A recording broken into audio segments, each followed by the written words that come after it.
Hello friends. Last lecture में हम लोगों ने सेक्शन 6 तक कवर किया था। सेक्शन 6 जो कि बात करता है जीएसटी की। आज हम लोग बात करेंगे सेक्शन 7 की। सेक्शन 7 इसको अगर हम लोग देखते हैं तो क्या लिखा है यहाँ पे, facts which are occasion, cause और effect of fact in issue. ऐसे फैक्ट जो कि ओकेजन है, कॉज है या इफेक्ट हैं इसका, फैक्ट इन इशू का। तो facts which are the occasion, cause और इफेक्ट, इमीडिएट और अदरवाइज। या तो वो तुरंत हो रहे हों या तो वो बाद में हो रहे हों, तो इमीडिएट और अदरवाइज ऑफ रेलेवेंट फैक्ट और फैक्ट इन इशू, या तो रेलेवेंट फैक्ट के या फैक्ट इन इशू के। और which constitute the state of thing, which constitute the state of thing, so which constitute state of thing under which they happened, जहाँ पे वो ऐसी कुछ circumstances को बता रहे हैं जिसके अंदर वो हुए हैं। और which afforded an opportunity for their occurrence or transaction are relevant। तो सिंपल में समझते हैं। सबसे पहला क्या कि फैक्ट, तो फैक्ट ऐसे फैक्ट जो कि ओकेजन है, उसका क्या कॉज है और इफेक्ट हैं। इफेक्ट हैं किसके, ये किसी भी फैक्ट इन इशू के या रेलेवेंट फैक्ट। तो ऐसे फैक्ट जो किसी भी फैक्ट इन इशू का ओकेजन शो करते हैं, कॉज शो करते हैं, इफेक्ट शो करते हैं। अब ये ओकेजन फैक्ट इन इशू का ये कब शो करेंगे, तो ये इमीडिएटली करेंगे तुरंत से, या अदरवाइज में करेंगे मतलब कभी बाद में अदरवाइज।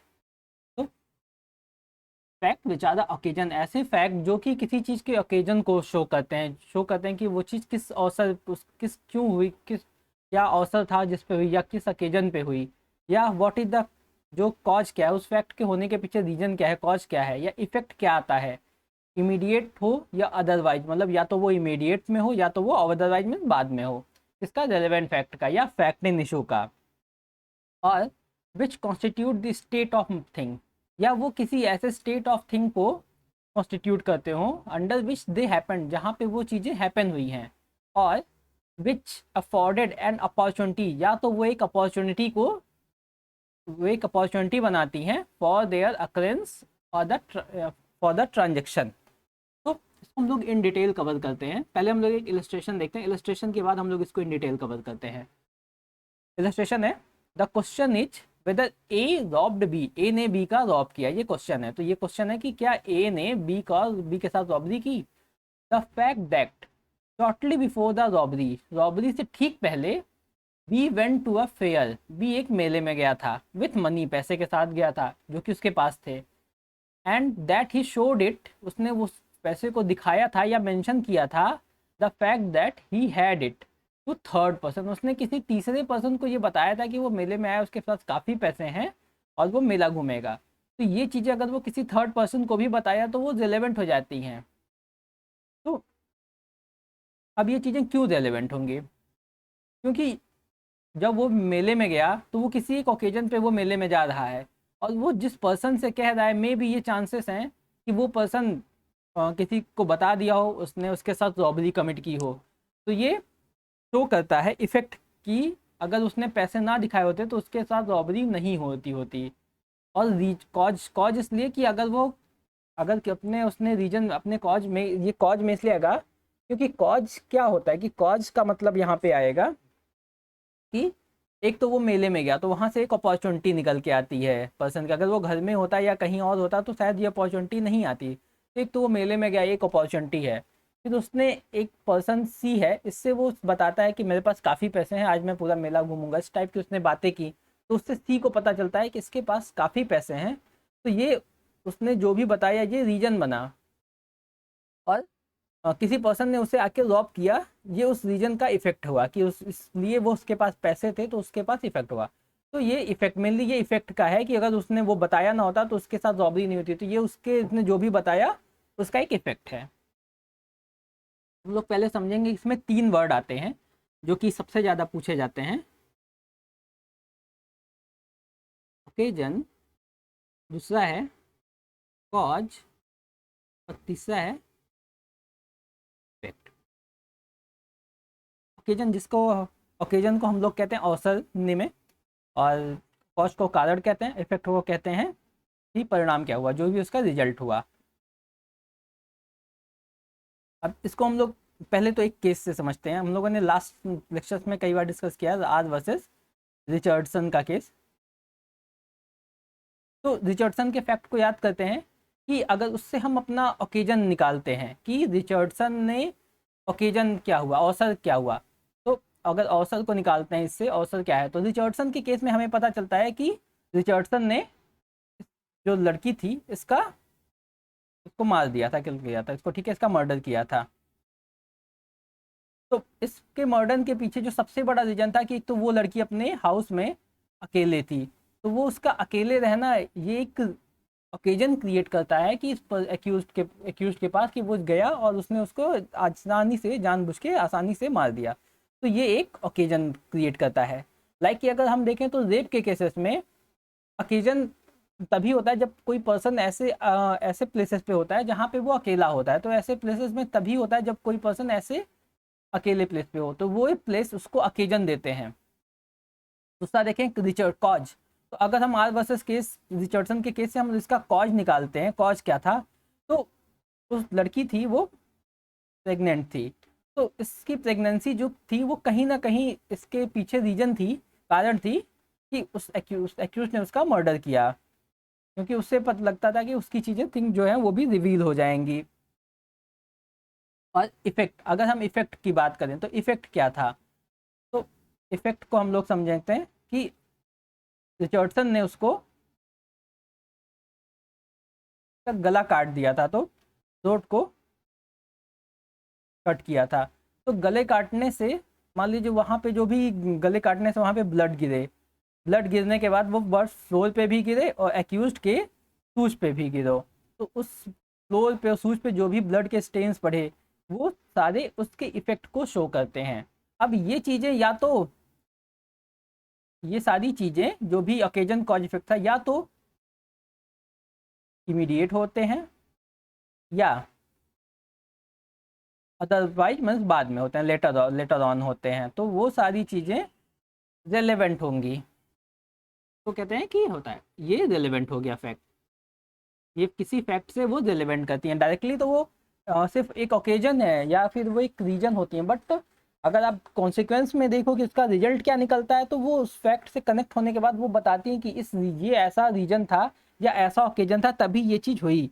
तो ये सारी हमने जो भी ये इलस्ट्रेशन ये चीज़ें देखी, ये क्या करेंगे, या तो ये किससे कनेक्ट करेंगे, अब ये कनेक्ट करेंगे या तो फैक्ट इन इशू से, फैक्ट इन इशू, ये फैक्ट इन इशू से या तो कनेक्ट करेंगे या किसी रेलेवेंट फैक्ट से कनेक्ट करेंगे।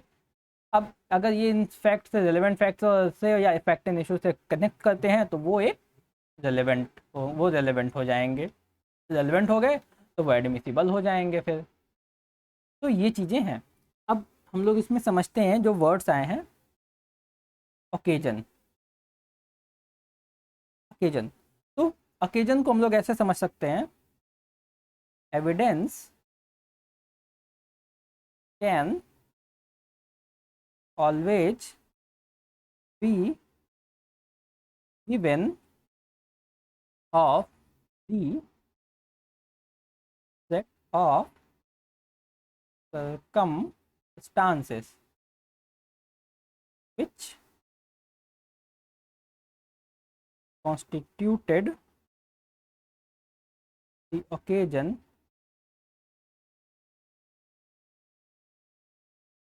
for the happening of the principal fact। यहाँ पे हम ओकेजन की बात करें तो हमने इलस्ट्रेशन 1 में देखा कि ओकेजन क्या था। ओकेजन के अकॉर्डिंग पहले हम इसको समझते हैं फिर इसको समझते हैं। तो ओकेजन क्या था कि वो फेयर में गया, वो एक ओकेजन था, उस ओकेजन पे उसको साथ रॉबरी हुई। अगर वो फेयर में ना जाता तो शायद उसके साथ रॉबरी ना होती। फेयर में जाना और किसी थर्ड पर्सन को ये बताना कि मेरे पास पैसे हैं, ये उसका ओकेजन था, उस ओकेजन के बेसिस पे उसके साथ रॉबरी कमिट हुई। तो ओकेजन क्या होता है? तो evidence can always be given. Evidence कहाँ पे दिए जाते हैं? Of this set of circumstances, जहाँ पे कोई सर्कमस्टांसेस होते हैं which constituted the occasion for the happening of a principal fact. तो ऐसे सर्कमस्टांसेस विच जो कि कॉन्स्टिट्यूट करते हैं एक ओकेजन को, जिससे कि कोई भी जो ऑफेंस है या कोई भी थिंग है वो वेपन होती है, तो ऐसी चीज़ों को हम कहते हैं कि वो ओकेजन है। लाइक कि एग्जांपल देखें, एक एक गर्ल है और एक गर्ल है और भी जो है मैन है, बॉय है। अब ये देखता है कि ये अपने हट में अकेले है, ये अपने घर में ये अकेले है, या लाइक ये हाउस में अकेले है। उस केस में ये क्या करता है, उसके घर जाता है और उसके साथ रेप कमिट करता है। तो अगर इसके रेप कमिट करने के पीछे अगर हम रीजन देखें तो कहीं ना कहीं वो अपने घर में जो एलोन थी, वो अपने आप में एक ओकेजन है, उस ओकेजन के नाते ही उसके साथ रेप का ऑफेंस कमिट हुआ। तो ओकेजन जो है उसको हम सिंपली इस तरीके से कह सकते हैं। फिर बात करते हैं तो section 7 lays down that the fact which are agent, cause or effect of fact in issue या relevant fact।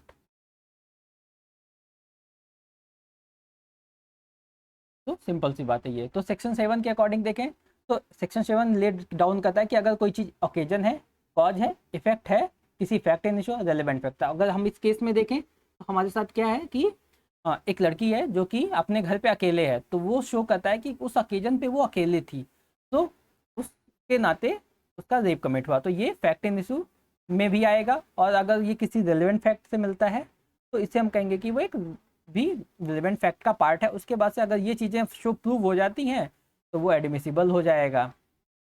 तो ये हो गया ओकेजन। अब ओकेजन के बाद हम लोग समझेंगे कि इफेक्ट क्या होता है। सॉरी, ओकेजन कॉज, हम लोग सेकंड समझते हैं कॉज क्या होता है। तो किसी भी चीज़ का जो कारण होता है, रीजन, कि किस रीजन से कोई चीज़ हुई, उसी को हम कहते हैं कॉज। कॉज को हम कैसे समझ सकते हैं? कॉज ऑफनली describe by a particular act was done। को शो करता है कि क्यों एक पर्टिकुलर एक्ट किया गया, why particular act was done. इसके साथ it helps the court to connect with a person और फैक्ट। ये हेल्प करता है कोर्ट की कि वो कनेक्ट करे पर्सन या पर्सन से या फैक्ट इन इशू से जो कि इन जो कि हुए हैं। तो उनसे ये हेल्प करता है कोर्ट को कि वो कोर्ट उससे जो भी चीज़ें हुई है उनसे पीपल को कनेक्ट करे, और कनेक्ट करने के बाद एक इन्फरेंस ड्रॉ करे।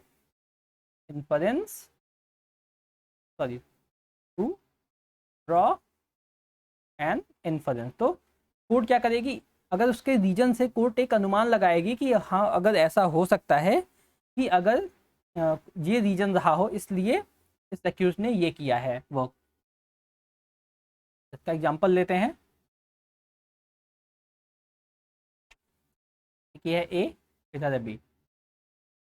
ए की बी से प्रीवियसली एनिमिटी है, प्रीवियस एनमिटी है। इस प्रीवियस एनमिटी में ए क्या करता है, बी का एक चाइल्ड रहता है सन, को ये किडनैप करता है और किडनैप करने के बाद इसको मर्डर कर देता है इसका। तो इसके मर्डर के पीछे जो मेन कॉज आएगा, कॉज क्या है, कॉज है कि ए की जो प्रीवियस एनिमिटी है बी से, वो उसके डेथ का कॉज बनी। ठीक है, तो ये चीज़ें एक कॉज निकल के आती हैं कि क्या कॉज हो सकता है। कॉज एग्जांपल लेते हैं कॉज को समझने के लिए कि ए है, ये बी है, सॉरी इसको आप एक्स कर दो, इसको वाई कर दो। तो ने ए ने बी को तो एक पॉइजनस लड्डू दिया। लड्डू क्यों दिया, एज अ प्रसाद दिया कि ये प्रसाद है और उसके बाद से आप इसको खा लीजिए। और बी क्या करता है, बी उसको ईट कर लेता है। अब क्या होगा, बी डाई हो जाए, डाइड। तो इसकी जो डेथ हुई उसके पीछे रीजन क्या था, उसके पीछे रीजन था ईटिंग वाई लड्डू। तो अगर उसके वो पॉइजनस लड्डू अगर वो नहीं खाता तो वो नहीं मरता, लेकिन उसने उस लड्डू को खाया, इसलिए वो उसके कॉज को शो करेगा कि किस कारण मरा, तो उसने लड्डू खाया इसलिए मरा। नाउ थर्ड, थर्ड हमारा आता है इफेक्ट, ई डब्ल्यू इफेक्ट। तो इफेक्ट क्या होता है, इफेक्ट को हम कहते हैं रिजल्ट, या रिजल्ट भी कहते हैं, या हिंदी में इसको परिणाम भी कहते हैं। इसका परिणाम क्या है, तो इफेक्ट, इफेक्ट क्या होता है, every act leaves behind certain consequences, sorry, certain effects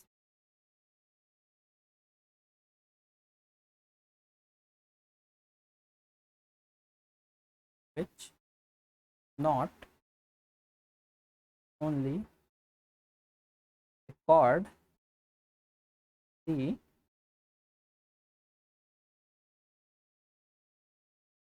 happening of the act but also show light up to the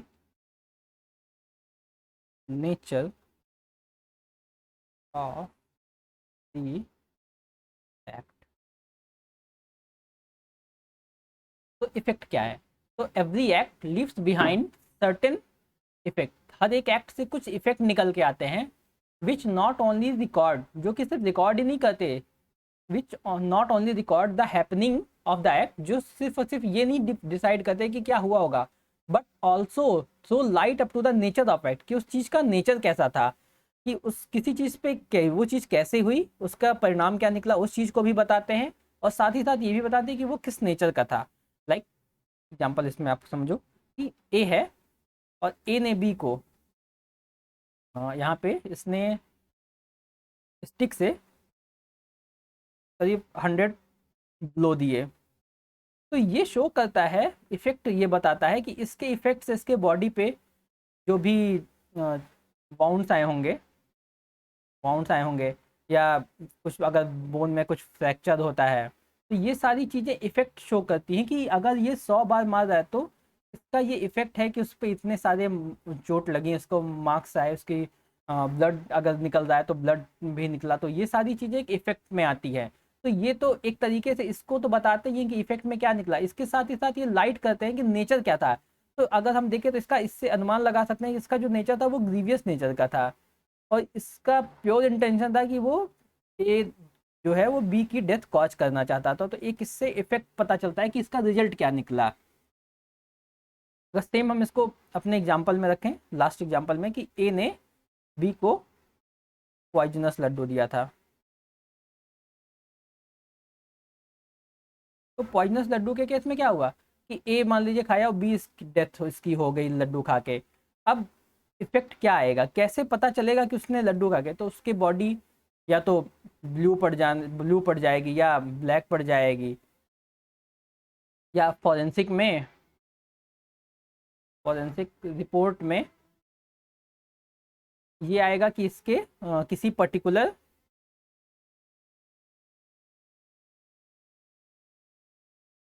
poison के सिम्टम्स मिलेंगे। तो ये शो करेंगे कि इफेक्ट क्या था, क्या रीजन, क्या कारण था, इफेक्ट सॉरी क्या परिणाम था या क्या रिजल्ट था जिससे वो चीज़ें हुई। अब इसके बाद से इसमें एक वर्ड आता है अपॉर्चुनिटी। अपॉर्चुनिटी मतलब वो चीज़ें क्यों हुई, किस रीजन से हुई। तो अपॉर्चुनिटी के लिए क्या है, अपॉर्चुनिटी को सीधा समझते हैं कि क्या सर्कमस्टांसेस रहे होंगे कि ए ने बी को लड्डू दिया।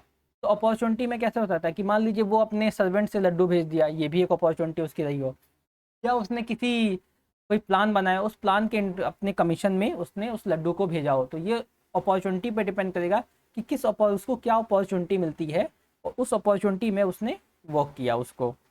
तो often a person has to save out for himself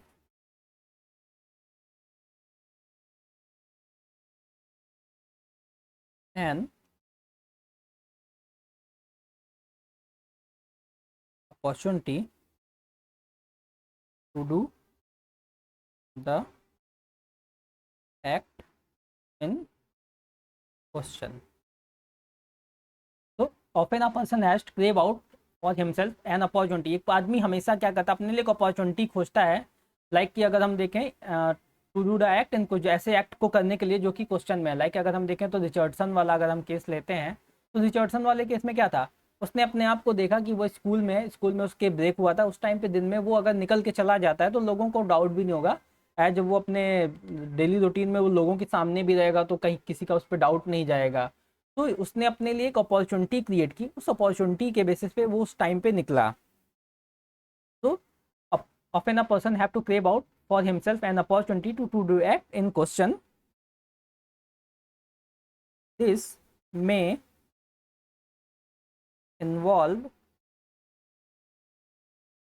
a break from the normal routine of his life। तो वो अपनी नॉर्मल लाइफ रूटीन से उसमें से कोई ब्रेक लेता है और उस ब्रेक में उस अपॉर्चुनिटी को, वो उस अपनी जो भी प्लान होते हैं, प्लान जो होते हैं उस प्लान के लिए अपॉर्चुनिटी निकालता है, उस अपॉर्चुनिटी को जा करके वो वर्क करता है।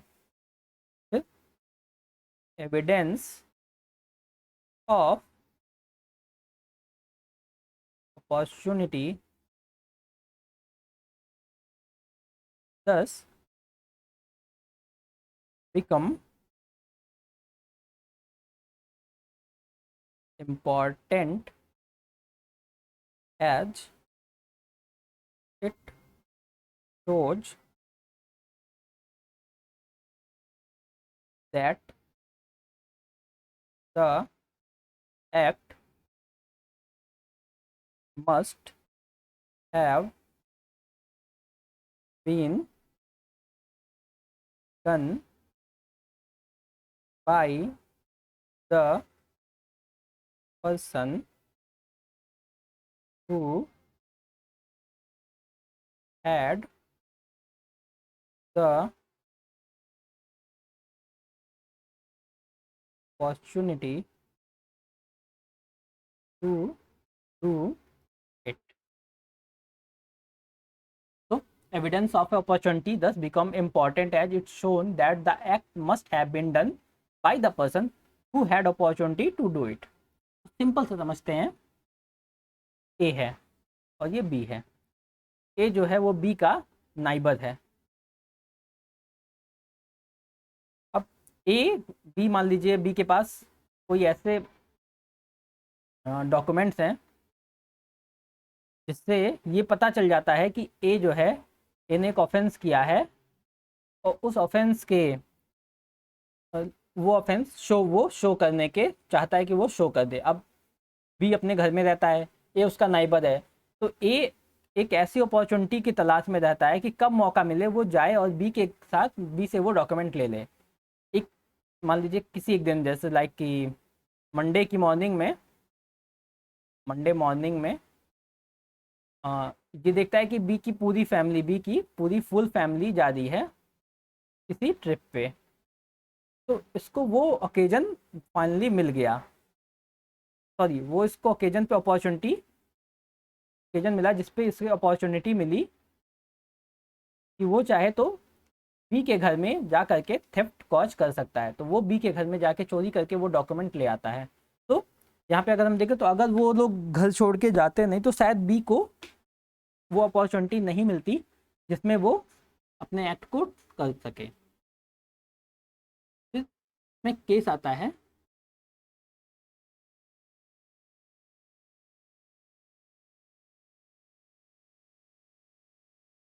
Malkani versus state of